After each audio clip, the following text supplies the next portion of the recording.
Hello student, आज का हमारा टॉपिक है आयत या रेक्टेंगल। रेक्टेंगल में देखिए ज़रा, हम समझते हैं कि रेक्टेंगल में क्या होता है। अभी तक हमने क्या पढ़ लिया, सभी प्रकार के ट्राइंगल पर फॉर्मूले पढ़ लिए, रोम्बस पढ़ लिया और स्क्वायर पढ़ लिया। तो आज हम रेक्टेंगल पढ़ेंगे।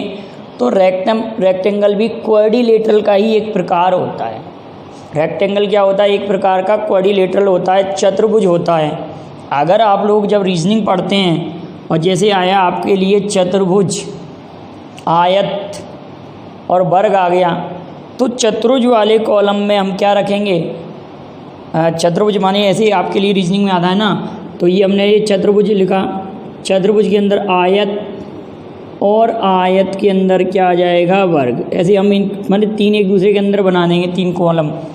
आप समझ रहे हैं? तो कहने का मतलब ये बात आई कि आयत हमारा क्या है? एक प्रकार का चतुर्भुज है।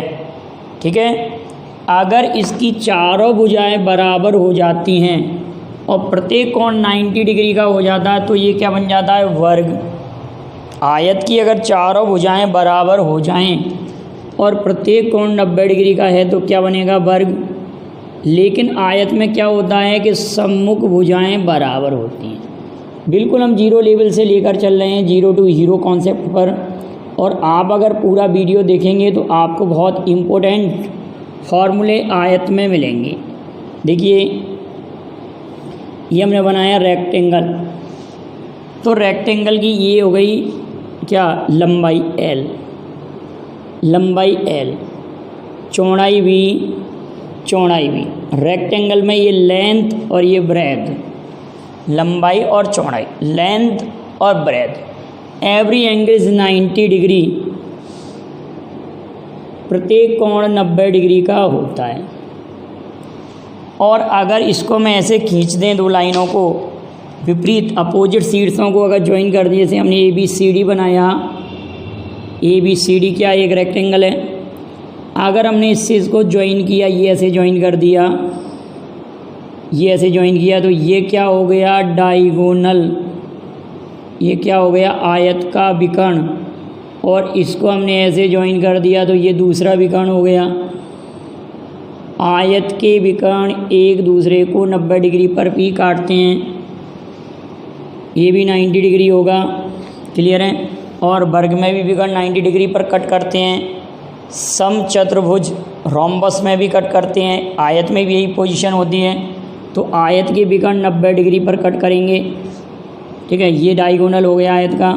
तो अगर हम कह दें कि लंबाई L है, लेंथ L हो, लंबाई L हो और चौड़ाई अगर V है, लंबाई L और चौड़ाई V,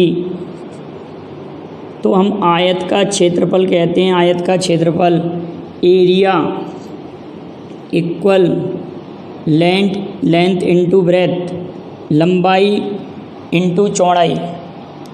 तो ये पूरा जो अंदर का हिस्सा है, ये पूरा क्या हो जाएगा? आयत का क्षेत्रफल हो जाएगा।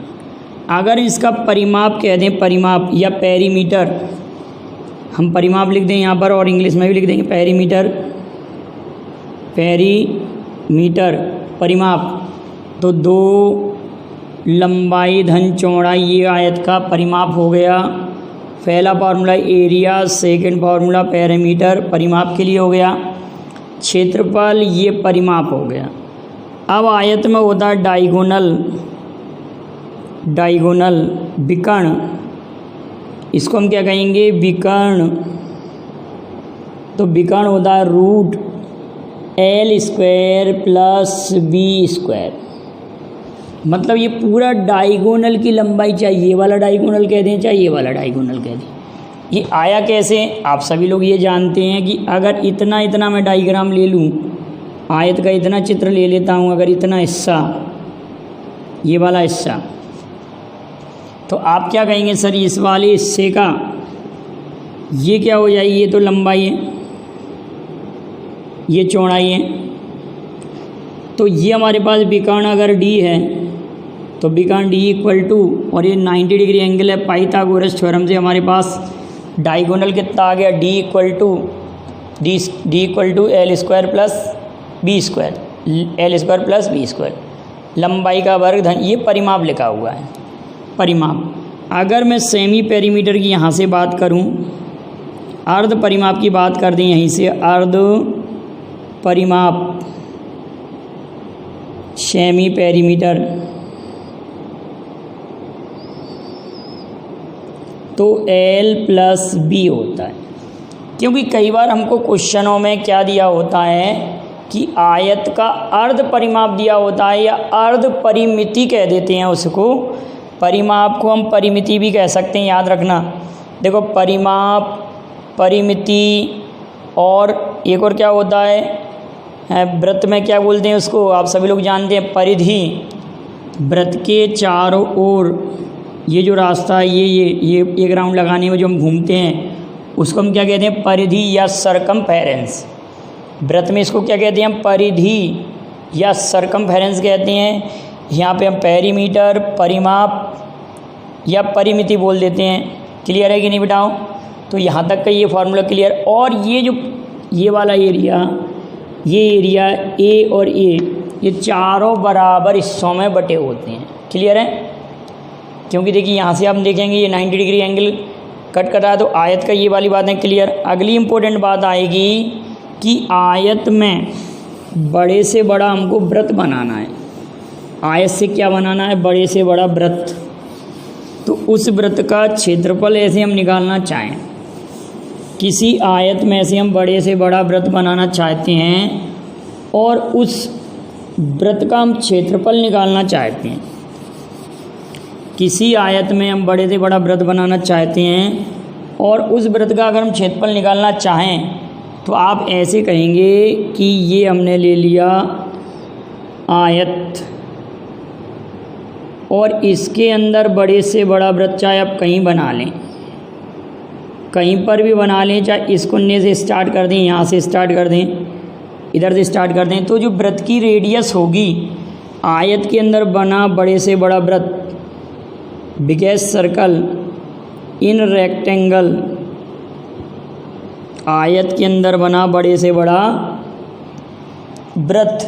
तो आप ये कहेंगे सर ये तो ब्रेड है, ये लेंथ है, तो इसका ये हो जाएगा डायमीटर v।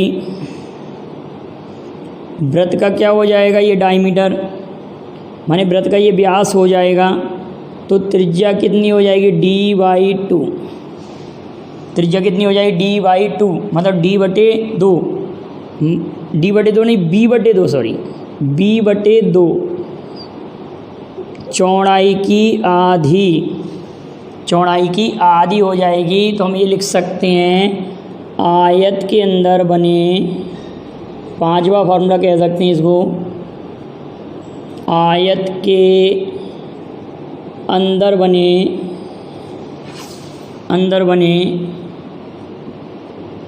बड़े से बड़े वृत्त का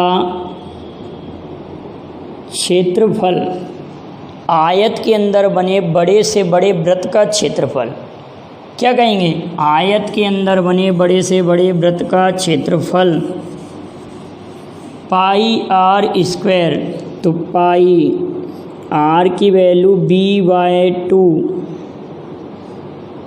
तो हमारे पास हो जाएगा πb²/4। इतनी बात याद रखेंगे, क्या हो जाएगा, πb²/4। क्योंकि एक बार क्वेश्चन बेटा क्या आया था, देखिए ऐसे क्वेश्चन था कि ये इसमें एक चित्र दिया था आपके लिए कंपटीशन में, इस तरह से ये डायग्राम दिया था, ये डायग्राम दिया है और इसमें दिया है ये बड़े से बड़ा वृत्त बना हुआ है। ये बोल दिया कि इसके अंदर एक बड़े से बड़े वृत्ताकार क्यारी है एक आयत के अंदर, इसकी लंबाई l है, या लंबाई कह दिया x है, चौड़ाई y है। तो इस क्यारी को छोड़कर, इस क्यारी को हटाकर शेष जो बचा है हमारे पास, उस छायांकित भाग का एरिया क्या होगा। इस क्यारी को हटाकर शेष जो बचा है हमारे पास, उस छायांकित भाग का क्षेत्रफल क्या हो। आप ज़रा सोच लें इस सवाल को। कैसे भी क्यारी चाहे इस किनारे से स्टार्ट की गई हो, तो इसको छोड़कर जो शेष हमारे पास एरिया बचा है, एक हमने सर्क्यूलर वृत्ताकार इसमें क्यारी बनाई है, उस क्यारी को छोड़कर जो शेष एरिया बचा है वो क्या हो जाएगा, मतलब शेडेड, ये वाला जो शेडेड एरिया क्या होगा, या इसको हम शेडेड एरिया भी कह सकते हैं, शेडेड एरिया। तो क्या कहेंगे, आयत का क्षेत्रफल लंबाई गुणित चौड़ाई, और इसके अंदर जो वृत्त बना है, वृत्त सर्कल, उसका एरिया क्या हो जाएगा, पाई डी स्क्वायर अपॉन 4। तो डी स्क्वायर का मीन्स यहाँ पर कितना, बी स्क्वायर का means Y square, pi by square upon 4। ये हमारा आंसर था इस प्रकार से। तो बताइए इसमें हमने कौन सी बड़ी बात थी जो हमने याद की नहीं। आप सभी लोग समझ रहे हैं कि आयत के अंदर अगर हम वृत्त बना रहे हैं बड़े से बड़ा, तो उस वृत्त का व्यास आयत की चौड़ाई के बराबर होगा हमेशा। उसका जो व्यास है वो चौड़ाई के बराबर होगा। Diameter of circle equal to breadth of rectangle. Clear है इतनी बात? तो ये बात भी आपको क्लियर हो गई होगी। फॉर्मूला नंबर 6 हो गया। अब अगला एक क्वेश्चन और बन के आया था हम लोगों के लिए, किस प्रकार से, अगर आपको ये कॉन्सेप्ट क्लियर है तो कहीं से कहीं तक भी कोई प्रॉब्लम नहीं आएगी। अगला हमारा फॉर्मूला आ रहा है 7वां फॉर्मूला। उसमें हम क्या चर्चा कर रहे हैं कि आयत की लंबाई को अगर हम x% इंक्रीज कर रहे हैं, आयत की लंबाई को अगर हम x% इंक्रीज कर रहे हैं और चौड़ाई को y% डिक्रीज कर रहे हैं, तो ये 7वां फार्मूला, अगर लंबाई में x% की वृद्धि या कमी की गई है और चौड़ाई में y% की वृद्धि या कमी की गई है, तो न्यू एरिया और ओल्ड एरिया का रेशो हो जाएगा 100 plus minus x, 100 plus minus y, 100 into 100। Clear बेटा? किसी आयताकार मैदान की लेंथ में अगर हमने x% का इंक्रीज या डिक्रीज किया है और ब्रेथ में y% का इंक्रीज या डिक्रीज किया है, तो न्यू और ओल्ड एरिया में रेशो ये होगा। और एरिया में change in area, change in area equal plus minus x plus minus y, XY upon 100। Area में अगर प्रतिशत परिवर्तन चाहिए तो हम ये फार्मूला अप्लाई करेंगे। इस पर भी मैं बहुत इंपॉर्टेंट क्वेश्चन आप लोगों को कराऊंगा इस फॉर्मूले पर। और अगर हमने लेंथ को m टाइम इंक्रीज किया है, m टाइम किया है, और ब्रेथ को n टाइम किया है, माने लंबाई को m गुना और चौड़ाई को n गुना किया गया है, तो आयत का क्षेत्रफल तो m इंटू n गुना हो जाएगा। लेकिन क्षेत्रफल में जो परिवर्तन होगा, क्षेत्रफल में परिवर्तन क्या हो जाएगा, m into n minus 1 into 100%।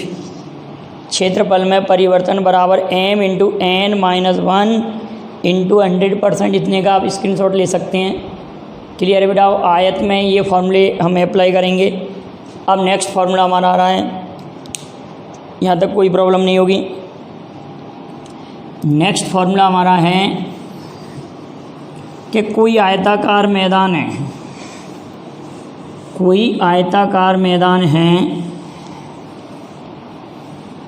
और हमने उस मैदान के चारों ओर, जैसे ये हमने मैदान बनाया, ये आयताकार मैदान बनाया, उस मैदान के चारों ओर, इस मैदान के चारों ओर W चौड़ाई की सड़क डाली है। अब सड़क संबंधी फॉर्मूला आप हेडिंग डालें कि जो सड़कें डाली हैं रोड, उन रोड के एरिया क्या होंगे। ठीक है बेटा? सड़क संबंधी फॉर्मूला हम हेडिंग डाल सकते हैं, ए लेंथ ये ब्रेड, ठीक। अगर इस मैदान के चारों तरफ, मैदान की ये चारों तरफ हमने ये सड़क डाल दी W चौड़ाई की, ये W चौड़ाई की हमने सड़क डाल दी मैदान के चारों तरफ, ठीक। ये W चौड़ाई की हमने ये सड़क डाल दी मैदान के चारों ओर।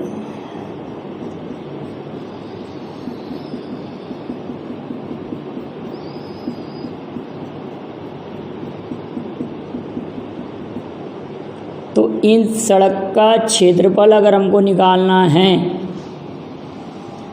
इस आयत के चारों ओर W चौड़ाई की अगर हमने सड़क डाल ली तो इस सड़क का क्षेत्रफल डायरेक्ट ही आप याद कर लेंगे क्या, 2W L plus V plus 2W। आप इतना याद रखना कि सड़क अगर बाहर की तरफ डाली गई है, बाहर की तरफ, एक्सटर्नल साइड, बाहर की तरफ डाली गई सड़क का क्षेत्रफल,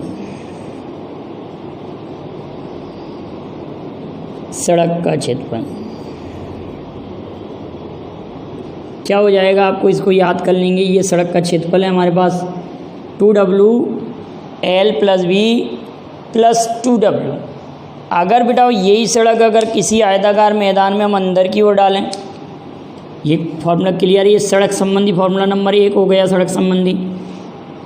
और सड़क संबंधी फॉर्मूला नंबर 2 में क्या होगा कि ये हमने आयताकार मैदान ले लिया, ये आयताकार मैदान ले लिया।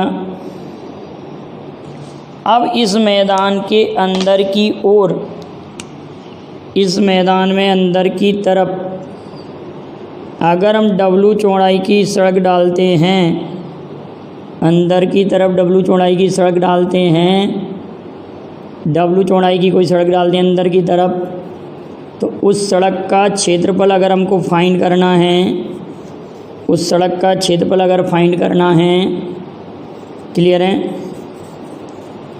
इस सड़क का क्षेत्रफल अगर हमको फाइंड करना है तो ये वाली सड़क का जो एरिया होगा, अंदर की तरफ डाली गई सड़क का क्षेत्रफल, अंदर की तरफ डाली गई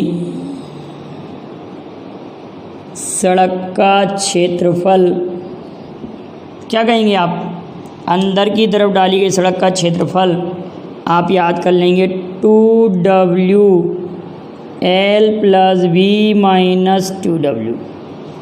क्या हो जाएगा, 2W L plus V minus 2W। अब एक टाइप का और इम्पोर्टेंट फार्मूला बनता है, उसको भी हम क्लियर करते हैं। सड़क संबंधी फार्मूला नंबर 1, फार्मूला नंबर 2। सड़क संबंधी फार्मूला नंबर 3 आएगा, फार्मूला नंबर 3। अगर हमने ये आयताकार मैदान लिया, ये रेक्टेंगुलर शेप का हमने मैदान ले लिया, फील्ड ले लिया, रेक्टेंगुलर फील्ड। और इस फील्ड में हमने क्या किया बेटा, 2 सड़कें डाली हैं समकोण पर काटते हुए, और दोनों की चौड़ाई W है। ये भी हमने W चौड़ाई की सड़क डाल ली।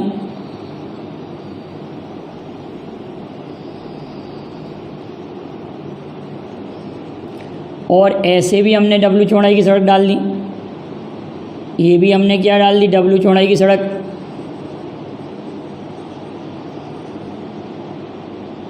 क्लियर है, ये भी W चौड़ाई की सड़क डाल दी हमने। तो इस सड़क का क्षेत्रफल समकोण पर काटती हुई 2 सड़कें जो दोनों ही W चौड़ाई की हैं, इनकी चौड़ाई समान होना चाहिए। ये भी W है और ये भी W है। तो पहले अगर ये सड़क डाली है तो इस सड़क का क्षेत्रफल L इंटू W, और ये सड़क डाली है तो B इंटू W। लेकिन ये एरिया कॉमन है दोनों में, W इंटू W। इसको सब्ट्रैक्ट कर देंगे तो समकोण पर काटती हुई सड़क डाली है तो हमारे पास L plus V minus W, L plus V minus W। अगर समकोण पर काटती हुई हमने कोई सड़क डाली है, 2 सड़कें डाली हैं, तो L W L plus V minus W, ये फॉर्मूला हो जाएगा। ये सड़क अंदर की ओर बाहर की तरफ है, ये सड़क अंदर की ओर है और ये समकोण पर काटती हुई। तो आयत में और भी कई फॉर्मूले मैं अगले वीडियो में लेकर आऊँगा, जिसमें आप लोगों को समलंब चतुर्भुज, समांतर चतुर्भुज भी पढ़ाया जाएगा। तो आप इसका नोट्स बना लें, इनको तैयार कर लें। जब मैं इन पर क्वेश्चन कराऊंगा तो आप लोगों के लिए काफ़ी हेल्प करेंगे, बहुत हेल्पफुल रहेंगे। आप लोगों की डिमांड थी कि सर हमको एक फॉर्मूले से अलग से पढ़ा दें, तो ये मैंने अलग से आप लोगों के लिए वीडियो बना दिया। तो आप इनको नोट कर लीजिए और पसंद आया तो लाइक और शेयर कीजिए। Thank you very much. जय हिंद, जय भारत।